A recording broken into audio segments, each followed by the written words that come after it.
Dictator, a person who is at the head of a dictatorial regime, a sole ruler of a state with unlimited power and above the law. Today we will talk about the Turkmenistan President, Gurbanguly Berdimuhamedov. Some consider him funny, dumb, and the strangest dictator in history. He sings,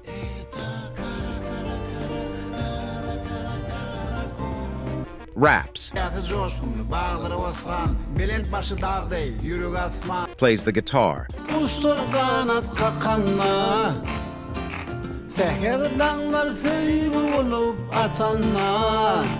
writes books, participates in horse races, shoots from automatic weapons, and even jerk off. By profession, he was a dentist, but due to fortunate circumstances, he became the ruler of a small country, Turkmenistan, with a population of not more than 6 million people. Currently, he lives as he pleases, builds whatever he wants, spends endless money, and doesn't bother about his country and people. In this video, we will talk specifically about this dictator and his dictatorship. Welcome to the Hustler channel. Enjoy your viewing. Gurbanguly Berdimuhamedov came to power in 2007 and immediately started to rearrange everything to suit himself. Many believe that he was the illegitimate son of the previous ruler, Niyazov Saparmurat, and that's why he easily became the next president. However, it is also a tradition in Turkmenistan that whoever is responsible for the funeral ceremony of the former ruler takes his place. That person was Gurbanguly Berdimuhamedov, who organized the funeral ceremony and became the new leader. Upon coming to power in 2007, he immediately changed the constitution, appointed new ministers, and made his rule limitless. And from that moment, his dictatorship began. The first thing he did was issue a decree to replace the photos of the old president, Saparmurat Niyazov, with photos of the new ruler, Gurbanguly Berdimuhamedov.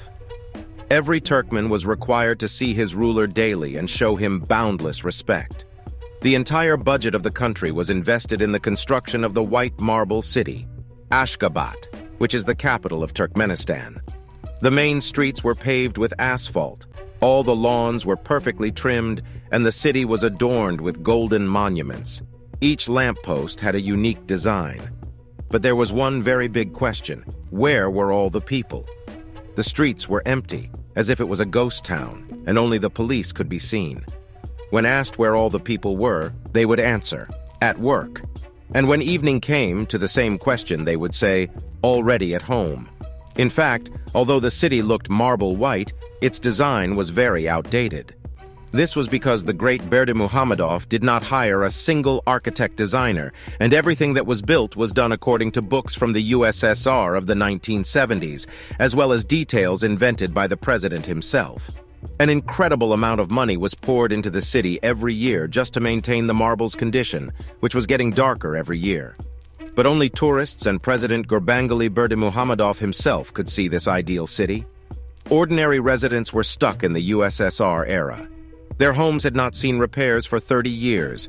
There was no running water in the buildings. Some buildings were on the brink of ruin, but the great dictator did not see this. He traveled on luxurious roads, saw white marble houses, and bathed statues in gold. This is just the beginning of the dictator's rule jokes. In order to legally make money, Berdimuhamedov doesn't need to exert much effort. He just needs to take all the top places in sports competitions, take all the prize funds, as well as awards. In the same year of 2013, the president participated in horse racing, and lo and behold, he took first place. But his horse was not prepared for it and stumbled and fell a few meters later. The dictator was thrown off the saddle at a speed of 60 kilometers per hour. As he was resting on the dirt road, several dozen bodyguards rushed towards him and began to revive him. After 10 minutes, he was as fit as a fiddle and even attempted to kiss his horse, but it refused.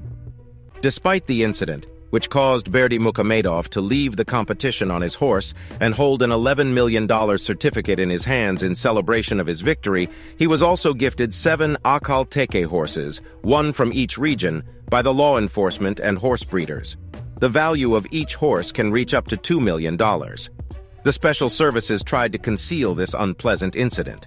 They checked phones, confiscated cameras from spectators, but all in vain. The video was saved and made public. In addition to participating in sports competitions, he also enjoys not only singing, but also composing his own songs.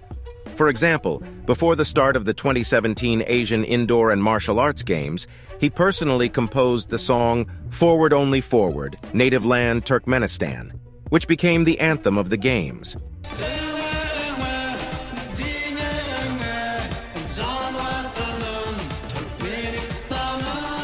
New Year's Eve for Turkmen people also became merry. Their beloved president personally performed New Year's songs for them, which were broadcasted on all channels. The people of the country enjoyed the entire program of the New Year's Eve show with their families. And if you think that the dictator's vocal talents end there, you are mistaken. On International Women's Day, he started performing his incredible hits for the beloved women and later did a rap duet with his grandsons. There was also an occasion when Turkmen builders decided to delight their president with soulful music. They took a broken guitar and started playing songs on it. The audience and the president did not really like it.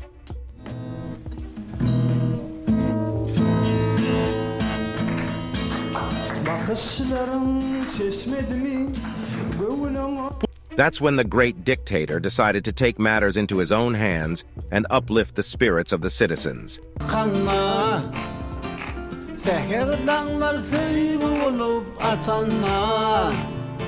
As soon as he touched the guitar, it immediately started producing a perfect melody.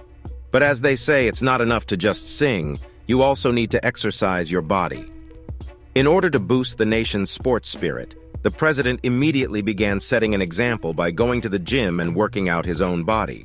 He personally lifted weights, did bench presses, and gave personal consultations to each of the politicians he brought to the gym.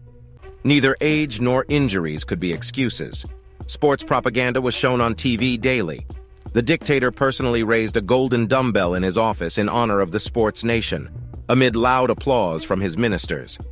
After his sports activities, Turkmenistan's President Gurbanguly Berdimuhamedov conducted a surprise inspection of the readiness of the country's armed forces and law enforcement agencies for combat operations.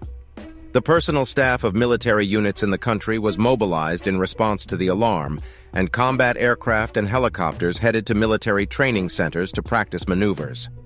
After reviewing the results of shooting by the country's top military leadership, Berdimuhamedov instructed to pay attention to combat training of soldiers and officers, and then demonstrated his skill in handling firearms by shooting at targets from 2 different pistols. The president then exploded barrels nearby with a mounted machine gun on the roof of an off-road vehicle. After such training, he decided to shoot at targets from a pistol while riding a bicycle. And here is the Turkmen president handing his 35th book to ministers and the people so that they do not complain about life. The book is about something related to tea. All ministers receive the book with a special ritual. Placing it on their foreheads signifies the highest degree of gratitude. In Muslim tradition, only the Quran and bread are received in this way. It seems that these ministers are as delighted with the president's new book as they are with bread. Recently, the leader of Turkmenistan has also banned black cars and even their parts. Berdimuhamedov has a preference for light colors, so anyone driving a black car will lose their driver's license and may even be sent to prison. According to Turkmen journals, even if a black part on the car body is installed by the manufacturer and cannot be repainted, the mark of a successful technical inspection is not issued. The U.S. Embassy in this Central Asian country has even announced a tender for the purchase of SUVs taking into account the new unofficial requirements. According to the published tender certifications, the purchased Toyota Prado should be white or silver in color, and the door handles should be of the same color as the body. Turkmen News also reports on another restriction that owners of prestigious foreign cars felt in December. The road police stopped issuing license plates for Mercedes, BMW, and Audi cars produced in 2016 and later for unclear reasons. Journalists speculate that the restriction may have been introduced because local elites do not want other citizens to drive the same cars used by the president's entourage. Another harsh restriction imposed by the dictator is the ban on citizens under the age of 40 from leaving the country. Due to many citizens migrating to other countries, the population of Turkmenistan has rapidly decreased, and the workforce has also started to disappear. Only high school graduates are allowed to study abroad, and they must return home afterwards, otherwise their relatives will be imprisoned.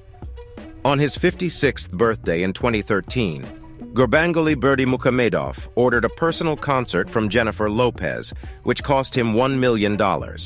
After that, the singer was accused of glorifying dictatorship, and she apologized several times. Berdimuhamedov himself simply smiled at such accusations. Currently, no one among the Turkmen is surprised that the dictator will continue to rule until the end of his life and create more absurd rules. But there is still hope.